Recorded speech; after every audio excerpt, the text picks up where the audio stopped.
যেমন এই যে বাঁধটা ভাঙছে, এর আগে নাকি আরও কত মিটার ভাঙছে। তো এই ভাঙতে ভাঙতে দেখা যাবে যে ওই ব্রিজ পর্যন্ত ভাঙবে। তো ওই ব্রিজ পর্যন্ত ভাঙার আগে আমাদেরকে এখানে সিদ্ধান্ত নেওয়া লাগবে যে এটা কীভাবে ভাঙা বাঁধ আরও ভালোভাবে করতে হবে বা আরও শক্তিশালী করতে হবে, এটা নিয়ে চিন্তা ভাবনা করা লাগবে। কিন্তু আমাদের দেশের মানুষ বা জনগণ অতটা সচেতন কিন্তু না। এই যে ভাঙতেছে, কথায় আছে যে সরকারি মাল দরিয়াতে ঢাল।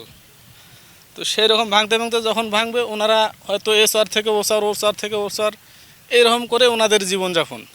এই যে এখানে ভাঙতেছে, কিন্তু এটার কোনো তদারকি বা কোনো যে একটা মানে সাপোর্ট থাকবে সরকারিভাবে, এটা আমি দেখি নাই বা গততেও দেখি নাই, সামনে তো হবে কি না। আমাদের আবাদি জমির সমস্যা বিশেষ করি, কেননা আমরা চাষিবাদী লোক। আমাদের সর্বনিম্ন লোক যেগুলি আছি সবগুলি আমাদের চাষিবাদী লোক।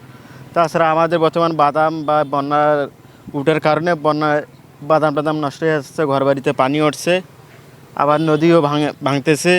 এখানে আরও দেখা যাচ্ছে ওইখানে ভাঙার কারণে রাস্তার সমস্যা হচ্ছে। ব্রিজের হুমকির মধ্যে পড়বে। এই ক্ষতিগ্রস্ত থেকে রক্ষা করার জন্য ব্রিজের কাজ করতে হবে। ব্লক বা জিও অবস্থা যদি না দেয় তাহলে সমস্যা হতে পারে আমাদের।